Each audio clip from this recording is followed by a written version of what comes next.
the collision shape on your character needs to be fair and almost generous. So for people who don't know what we're talking about, a character shape, imagine you've got a man standing in front of you and you draw a line around his outline. So say it's a silhouetted man, and you take a red pen and you draw a line. I'm good at this, like much like, you know, those whatchamacalls? Well, where you get in those murder scenes and they draw a chalk line. Oh yeah, you know, like the chalk outline. Where the dead body lays. Yeah, that's it. That's your collision shape. What a way to put it. But that's what sprung to my mind. Oh, I need help. This is the Rising High Extended Tea Break, the game dev podcast bringing you the best practical, actionable advice for indie game developers. Brought to you by RisingHighAcademy.com. The kettle's on, so let's go listen in. Well, hey there, and welcome to episode 15 of the Rising High Extended Tea Break. My name is Kevin, and I am joined today with Jilly. Good morning, Hello. Jilly. Good morning. Hello. How are we? It's warm. It is very warm.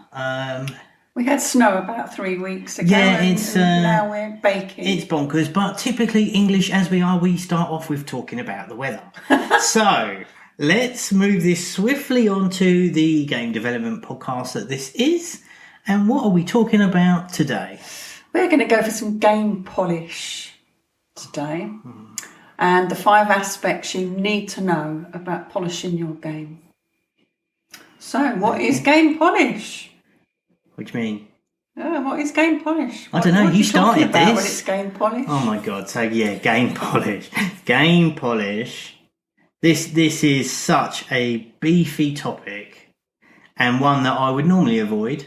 Yes. Because it's really hard to explain. But we're going to do it. We don't shy away here. We take on the challenge. It's mainly all around details and more details. Fine-tuning, being picky. Yeah. You hit it there. Details. It's easy for me to say.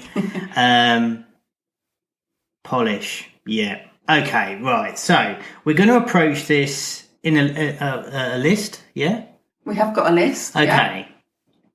So probably an interminglable list. Is that a word? It is now. So as always, we're going to run down a list here, and Jilly's picked out 5 things because we have to stop at 5. Because each one, I would assume, goes into a separate sub-list of about 4,000. So yes. It is a big topic, game polish, but one of the most important aspects of game production. And let's just roll with this and see where it takes us, and hopefully you will get some value out of this one to make you better understand the aspects of game polish and all that good stuff. So let's just go through it. I think people think of game polish in different ways. It's such a big topic, really, because it's really bespoke to each game as well. Yeah, it does depend what game you're doing. Yeah, I mean, we say this so much like a broken record, but it really does, because there's no formula as such. There's no.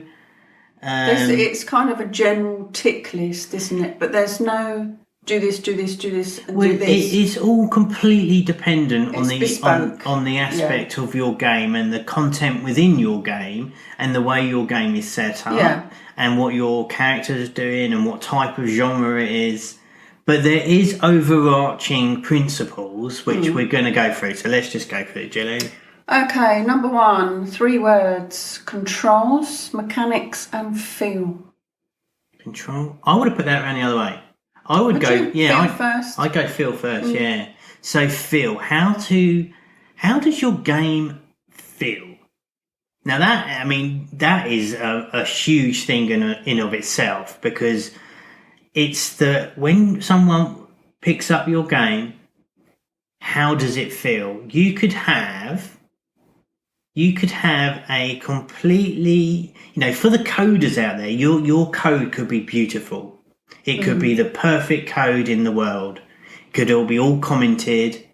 It could be perfect, mathematically correct to the decimal point. and yet it feels off. Clunky.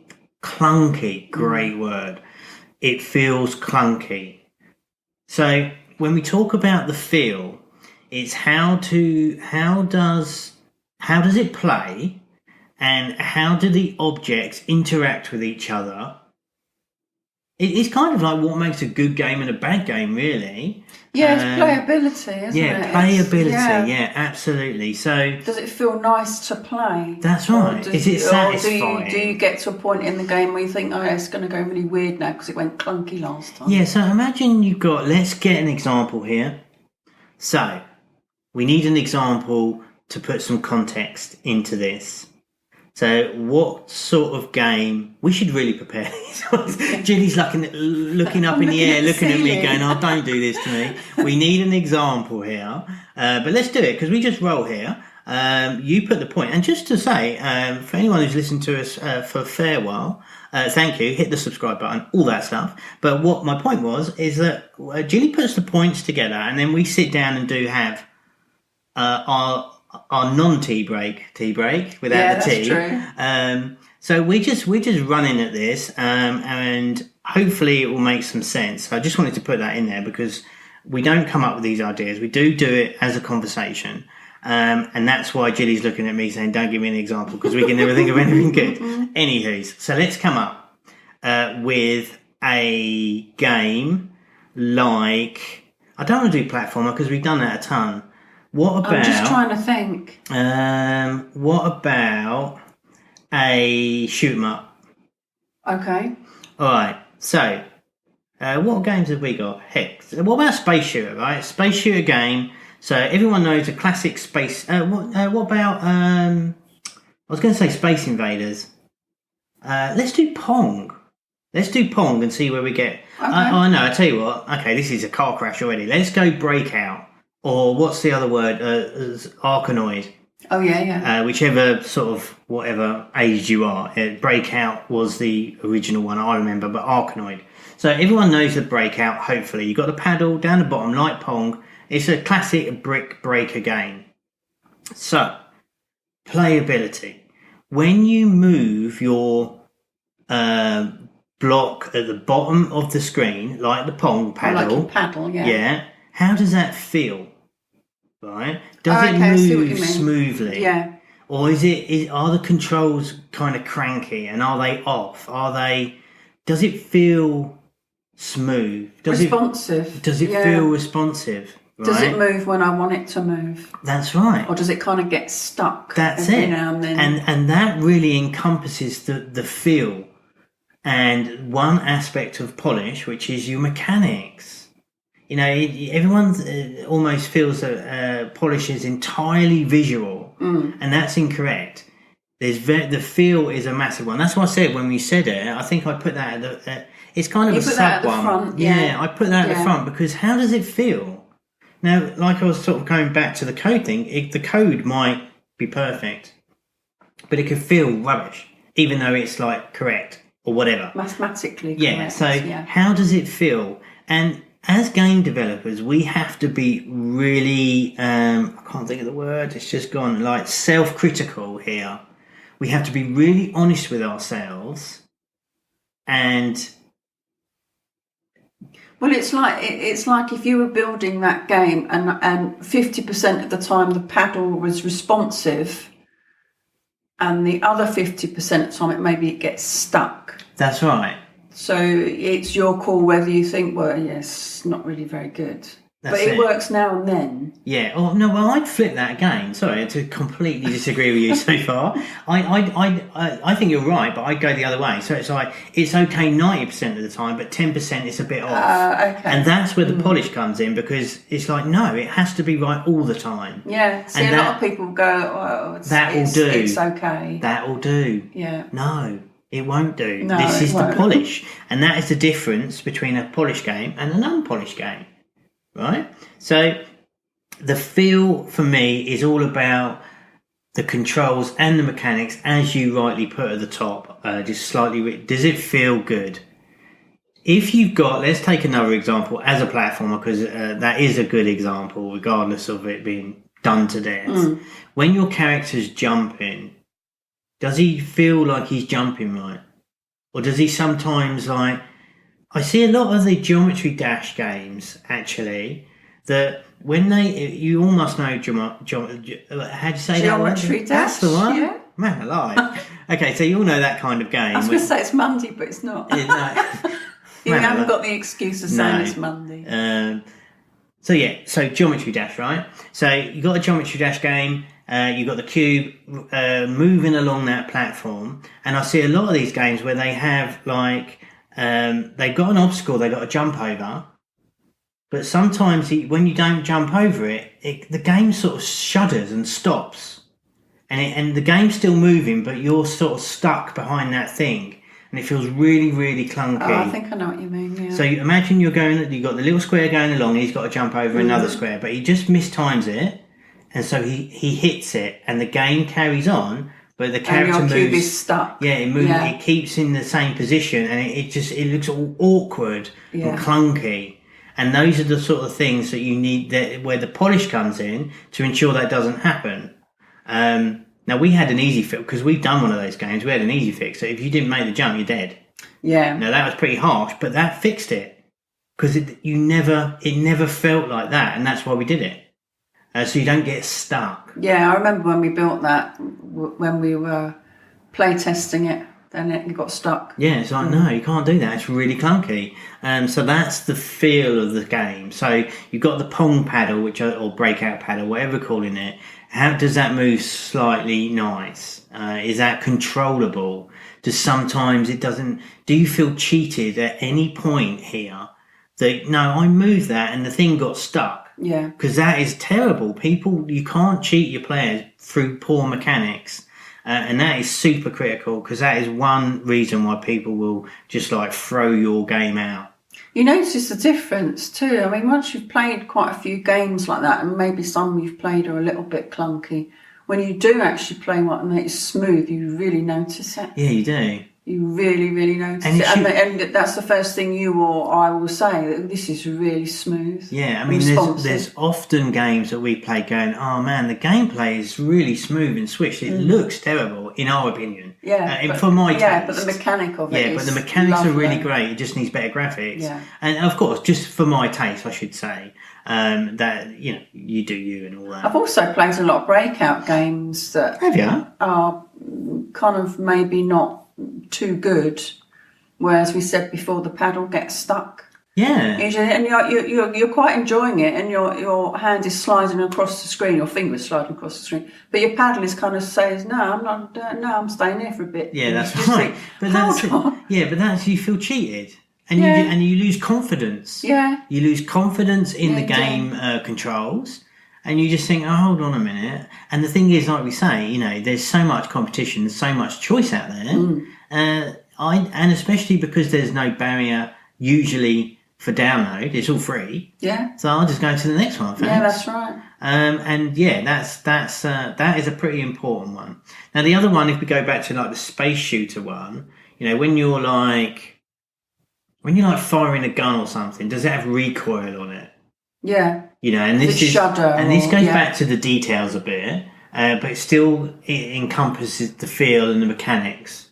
If you're, especially if you're pressing to fire, and you're pressing, but it takes a while for the fire to actually happen. Yeah, exactly. There's a connection there that's not. Yeah, so I'm pressing the button, it's not bloody working, right? Again, this is the polish. Is it responsive? Does it feel... I was trying to think of a platformer where a dude's got a bat, right? And he smacks a character, or an enemy, sorry. So he got a little dude, Johnny the Miner.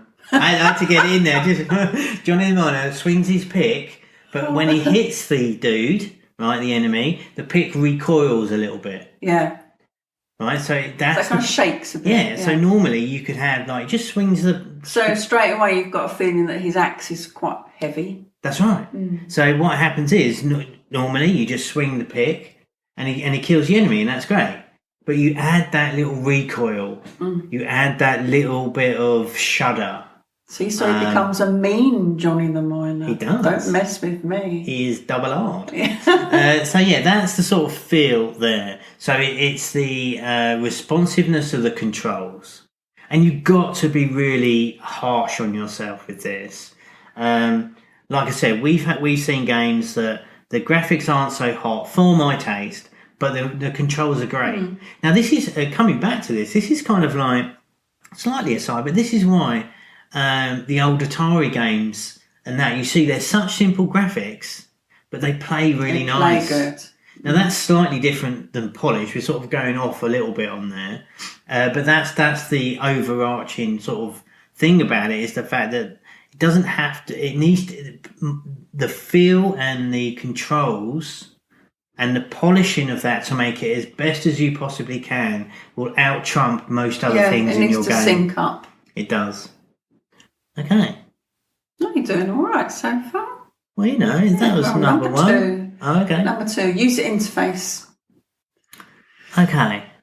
Which is more kind of lining up things, I think matching your game themes. Yeah, I think this definitely needs to be in the list. I would have probably bumped it down a little bit, maybe, in hindsight, looking at that.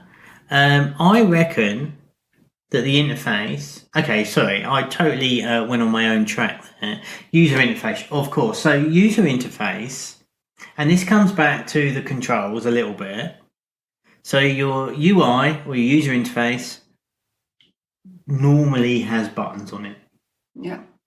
So when you press a button, do you get any feedback that you've pressed that button? Oh, you mean does it make a ting? Or does it make a noise? Does it light up? Does it have some fancy animation? Now, this is the polish from when you press a button and it doesn't do anything. And the polish would be, okay, the button slightly depresses and you get a UI button sound. Yeah. Right? Feedback. Now, the other thing to the user interface is, does everything line up? Oh, my God. This is one of my pet peeves here. Certainly is. And we've done a fair amount of workshops about this inside the academy, where you've got buttons on the UI that don't line up. So I've got a pause. Say I've got a score button in the top right hand corner of my main menu, and I've got a settings button in the top left. Make them level. And they're different levels. And I know you hate that. When I look at it straight away, it's like, that's not level. Why is that not level? I struggle with how it can't be level. It's just so ingrained. It's so ingrained in me that it's just like I actually think it will be harder to make them not level. Yeah. Does that make sense? Yeah, you've kind of given yourself more hard work by just plonking. Well, I can't get anywhere near that one. It's just so, I can't think of the word I'm looking for, but it's just so ingrained in me. But yeah, so the polish on the UI comes into 3 or 4 different aspects, right? So one is the lining up of the elements of your game. So your buttons, your logo, your the scoring, your character shop, all of the stuff that we would normally see in most games. It's the lining up and making sure everything is a cohesive suite of images as well. So there's a lot of times we see games where they've got one set of buttons on like the home screen. Oh yeah. And then you go to the game over and they got a different buttons. Yeah, completely different colour set and a different style of buttons. Yeah. And you just think, what? So that's slightly different as well. But the main aspect of the UI is getting everything lined up. It's just literally no excuse whatsoever to not have your elements lined up correctly to set yourself apart from it's kind of on your eye as a player. Of course, yeah. I don't want to spend 5 minutes on a UI screen wondering which button that I need to Yeah, press? I think for us, we can see it really clearly. I think the main point is it just makes it looks like a more pro finish. Yeah. It looks polished. That, this is a really visual side of polish. And you can see immediately that someone has taken the time to get everything That's the in thing its for place. me is it shows that you've taken the time. Yeah, and it does show. Yeah. It does show. The other thing to that is that your UI should match the theme of your game. So you don't want to have a shockingly pink UI screen and nothing else is pink in the game. It needs to tie in. But that's slightly more of a design skew rather than a polish if you skew. take a small percentage of the colour, that's as long as It should be in the same palette range. flows. Yeah, exactly. Yeah. Again, that's more of a design thing rather than a polish thing. So I want to make sure that I don't go too. But you can end up off track with a really here. mismatched looking game. You can, yeah, exactly. Without tying it in somehow. Yeah, which means it still comes back to polish in a way. Yeah. So it feels like the same product. That's right. Really? It lives within its own universe and doesn't feel out of place. And that's that's more design. And I should think it takes more time to actually pick a different colour. Yeah, to make it match with. I see. Yeah. I don't get it, No. and I don't mean to sound like up myself here. It's just it's so. I wish I could get that word, but it is so innate to me that I struggle with understanding how the decision has been made to come up with something that is completely alien to absolutely the rest of your entire game. I suppose it kind of goes back to colour palettes. Yeah, I think a lot of people how think it's you are cool with your colours. Yeah, I think a lot of people just say, "Oh, I really like that," and there's nothing wrong with that. It's just it doesn't match anything else, which is just like odd. And the overall polish here, it's more into the game production side and design than polish. Okay. Is that anything else on that? I don't think so. No, that comes from all on kind of onboarding. You've got onboarding. Yeah, well, the onboarding is more to do with game and level design, I think. Yeah. So what's number 3? Okay, let's go to 3. Game and level design. Okay, so there is so much inside this one.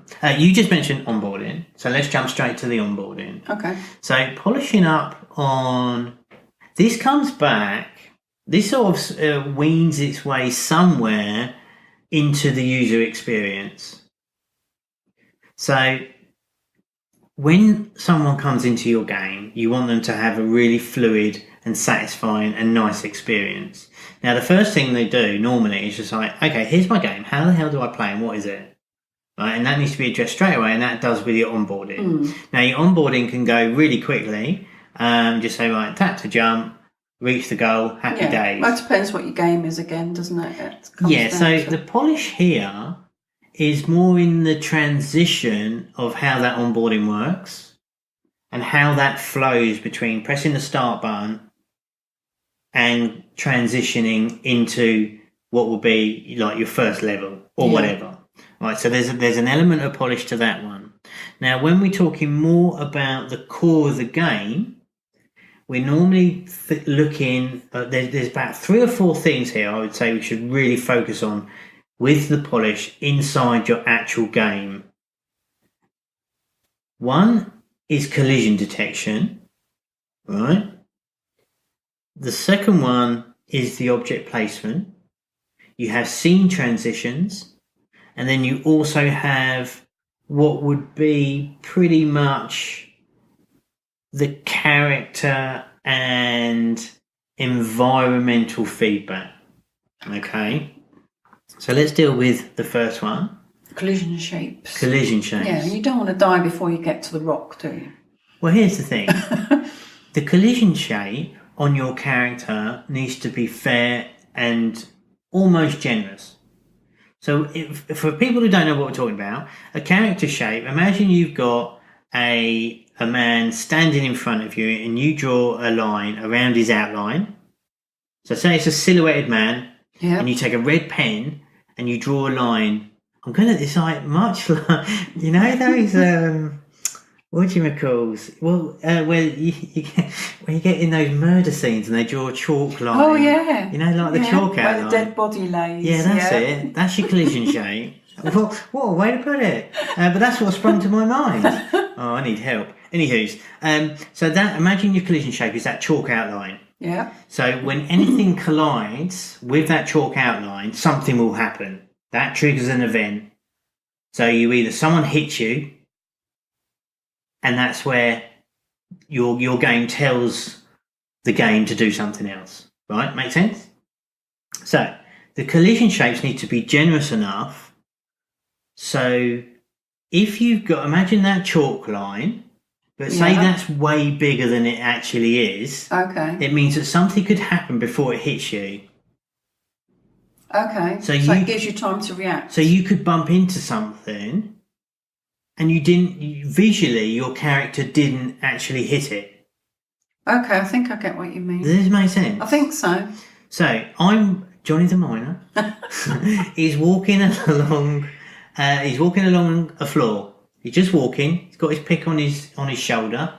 Yeah. And he has to hit the end. What was it? Like a bucket at the end, right? Yeah. And he goes to kick the bucket, right? And you can see his foot approaching the bucket as he's just about to kick it.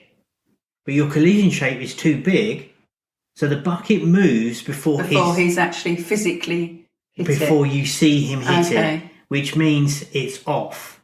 Now this is a massive tell when you're doing, certainly for shooting games and you've got bullets flying at you, because you're moving around trying to dodge all the bullets, but your collision shape's too big and it blows you up and you go, hold on a minute, that didn't hit me. That's unfair. The game has cheated me, much like the controls. Stupid game. You're done. Right? So the collision shapes, through that really weird fandangled explanation, is really important to make sure that you take the time to get your collision shapes in order, so that all the objects interact with each other as they should. As they should, as you can see it. Now the next one's your object placement. Now this is where you've got let's go for platformer. Oh no, okay, let's go for breakout again. Mm-hmm. So you got your paddles nice and smooth because we polished the hell out of that movement. And then you put your bricks up above it and they're slightly wonked out. So this row at the top, it's not quite straight. It's not quite straight. So we've got 3 rows.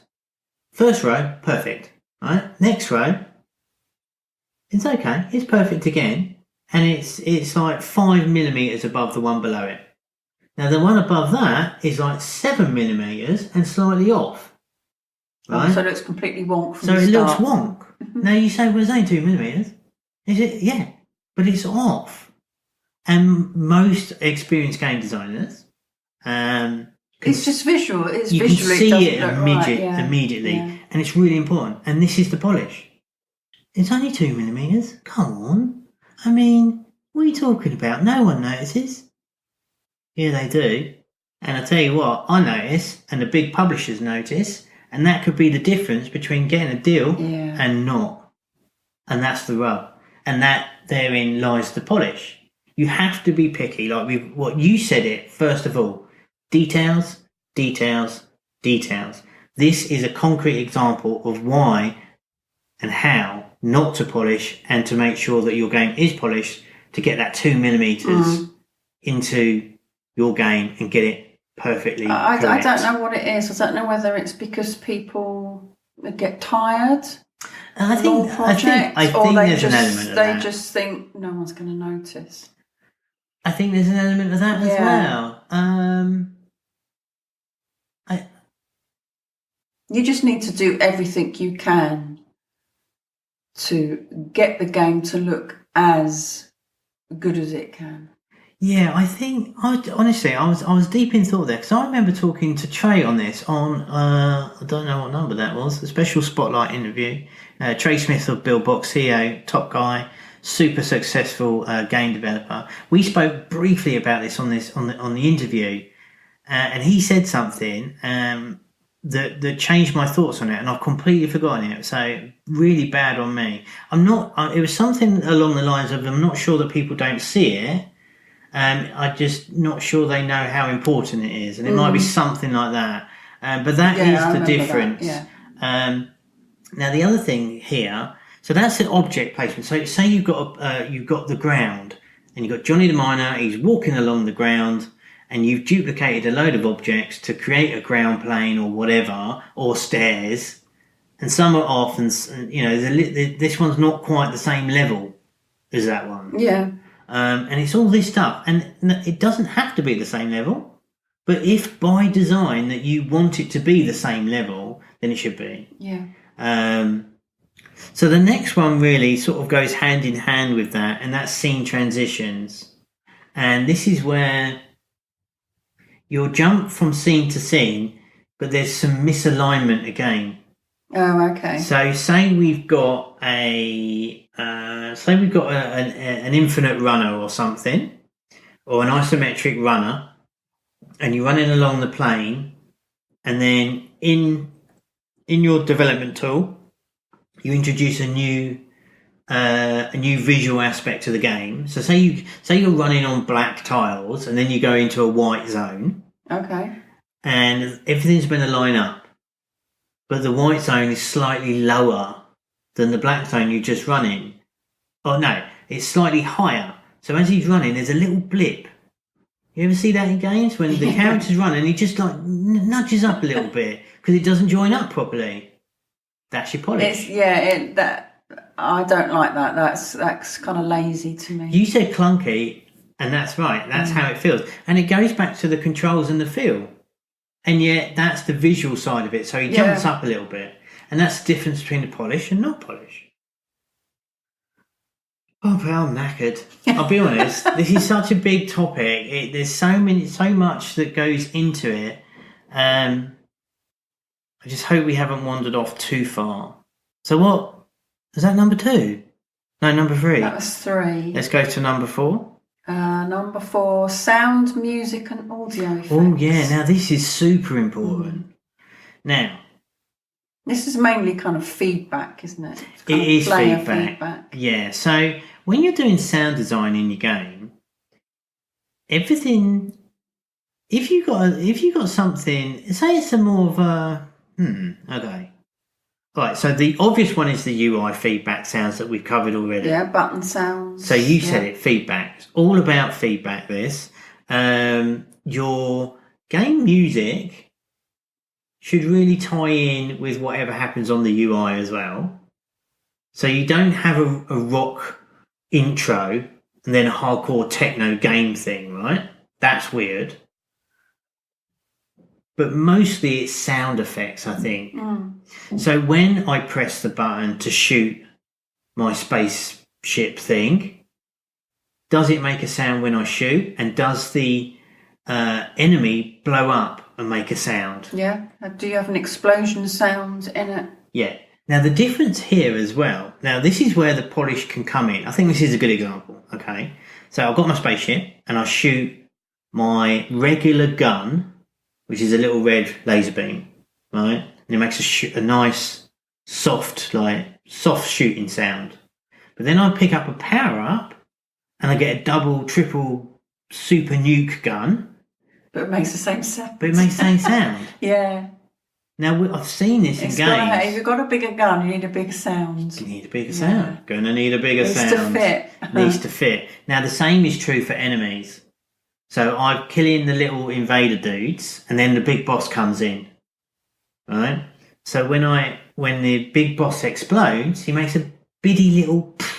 Yeah. It's like, what's that? It's kind of not what you're expecting. That's right. It needs a chuffing great meaty nuclear explosion sound to match that, and that's where the polish comes in. It's taking the time. That needs everything else chucked in with it as well, like screen shake and. Oh, screen shake. I mean, this goes into juice, doesn't it? Yeah. Explosions and all of that stuff. But that, again, I don't know if that's on here, but the juice of the game is very much tied into game polish. So when you hit it, does there a little bit of screen shake? I mean, screen shake's the most commonly used one. Is there recoil? if you got hit a particular part on the boss, is there a different sound for when the bullet bounces off?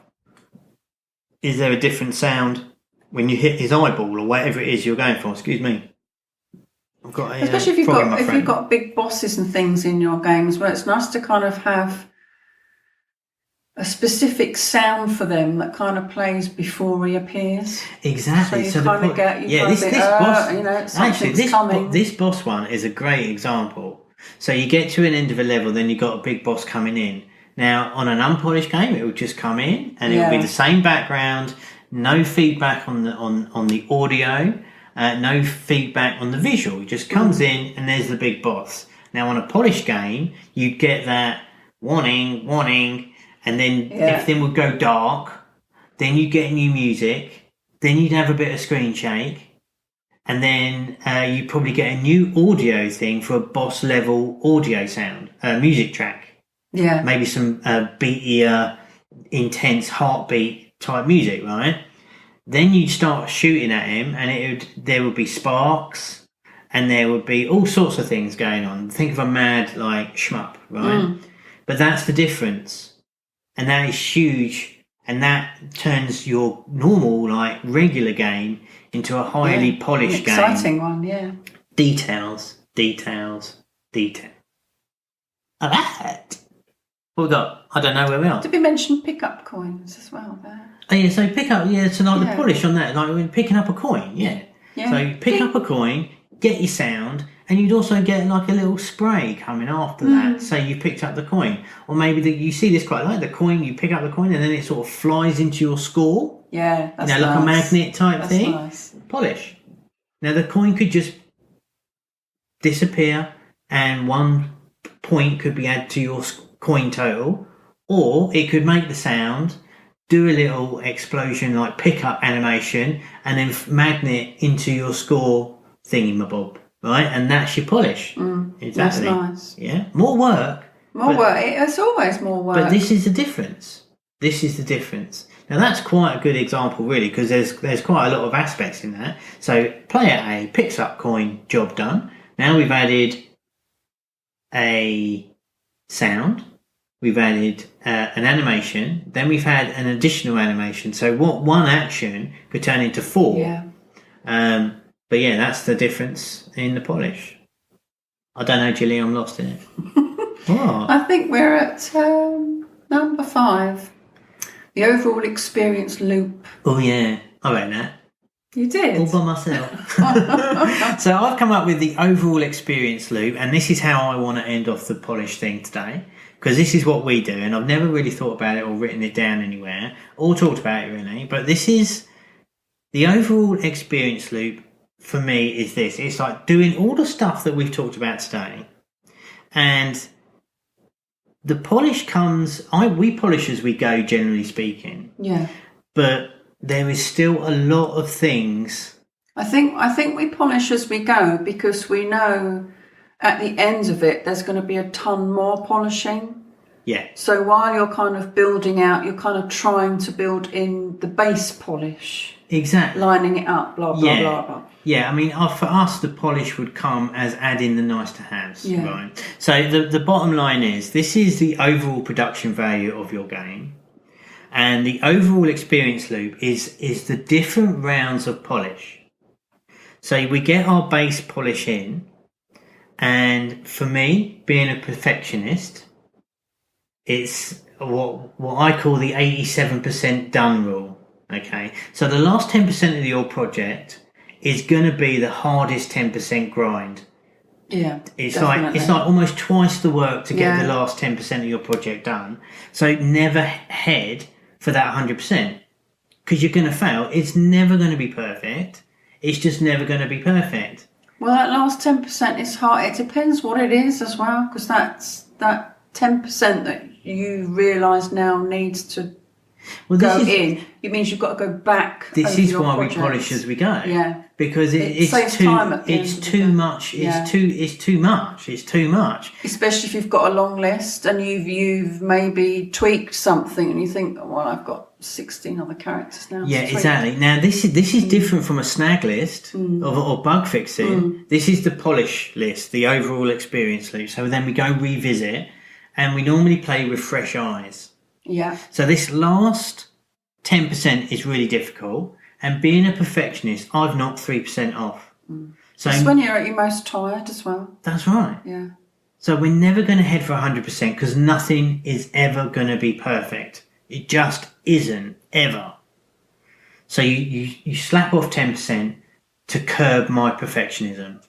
We then take another 3% off, and that is classed as the nice to haves. Yeah. So we're heading for 87% perfection in our book. And honestly, that 87% is usually way better than a lot of other games, certainly new games.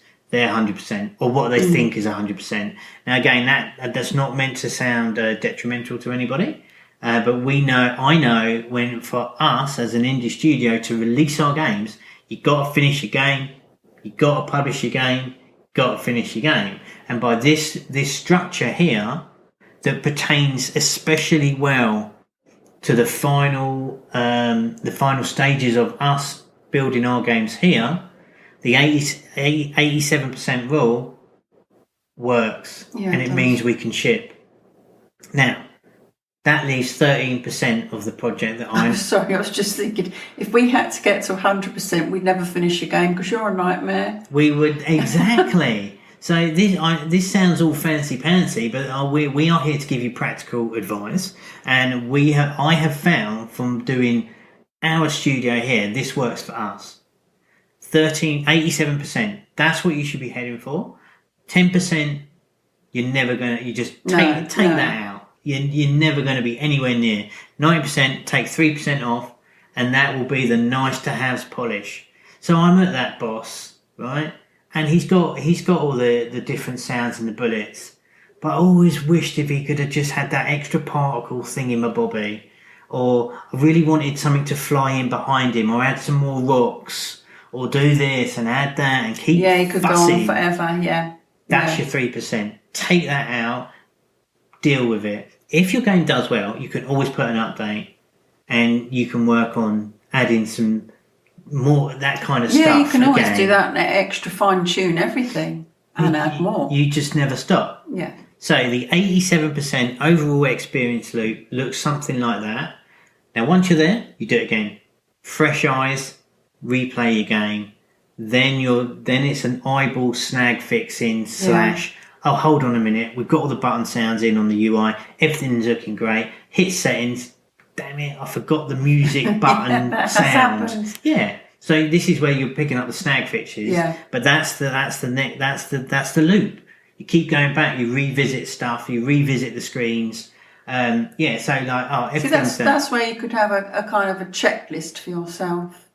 Yeah, we do. We have our whiteboard. Aspects of it, yeah. We will do instead of all the buttons work, tick. All the buttons have got a sound. Yeah, tick, kind of. Honestly, we normally do reverse lists. We normally sit down. Do everything backwards. Yeah, of course. Why not? It works for us, right? So what we normally do, if we find something, it goes on the board, and then we just keep snag fixing, and then we've got a long list of things to fix, rather than ticking off things that are good. Yeah. That's what I mean by the reverse list. I see what you mean. You see what I mean? We normally do it like that, don't we? We just, like, that needs fixing, and we can see immediately, right, that's a 2-minute job, that's a 5-minute job. If we get to something that's bigger, then we just knock that one off and tackle the hardest, most horriblest thing we can first to get that moving forward. So that's number 5, the overall experience loop. Rinse and repeat. 2 or 3 rounds of polish. Yeah, easily. Other thing we didn't mention, check on different devices as well. Yeah, totally. Check on the iPhone and the iPad or the Android tablet or your tablet, the different reses and different devices, because you might think... for positioning as well, like pause buttons. Yeah, exactly. Some of your UI are like, oh, holy crap, that's like all can't see it on the iPad. That's right. All my banners covering my bottom buttons and all that kind of stuff. No, don't do that. We've done that. Yes. Anywho's. Okay, Gilly, I think that should wrap it up. I think that's a good start for 10 on the polish. I think we can go deeper into absolutely every single one of those. Yeah. But yeah, so let's run down the list we've got, and let's see if we can do some really clever closing words at the end. Okay. Number 1 was controls. Oh no, you said it the other way around. Feel, controls and mechanics. Number 2, user interface. Number 3, game and level design. Number 4, sound, music and your audio effects. And number 5, think about your overall experience loop. Yeah, so these are, unlike our lists we've done before, these are headings rather than lists. So these are the things you want to sort of consider when you're polishing your game, and things that are important. I think so. And totally interchangeable in numbers, apart from number 5, which is where you get your process of what you need to check, and then you do it 2 or 3 times as a polishing round and head for that 87%. Okay, so I think that will just about wrap it up for today. Thank you so much for spending a little bit of time with us today. Hope you enjoyed that and got some value. Got some pointers on how to polish up your game and some things you need to consider. And yeah, if you're enjoying the show, we would love you to hit that subscribe button in whichever podcast app or on YouTube or whatever it is that you're listening to us on. We'd love you to hit that subscribe button and leave us a comment or a rating or review. And indeed, you can head over for full show notes on this one for number 15. So that's RisingHighAcademy.com/1515. And that will get you to all the stuff, the full show notes for this episode. And you can give us a little bit of love there as well. Okay, just to mention also, if you've got any questions that you want me and Gilly to discuss, feel free to send those over. There's a nice little form on the website that you can click on and just send us a quick message, and we'll try and get your answers or here. Any areas that... Yeah, anything you want. Specific areas that, you know... Tell us to shut up as well if you want. It's up to you. Wouldn't be the first time. Anyway, on that pleasant note, we hope you've had a good little bit of time with us today. Hope that helped. Let us know, all that good stuff. And that'll do it for me. I'll push you over to Gilly to wrap things up. Thanks for joining us, everybody. Enjoy it. Enjoy your overall experience loop and details. That's what the word. Polish. Speak soon. You've been listening to the Rising High Extended Tea Break. To learn more about the resources mentioned in today's show, or to find out more about the Rising High Academy, visit RisingHighAcademy.com. That's RisingHighAcademy.com.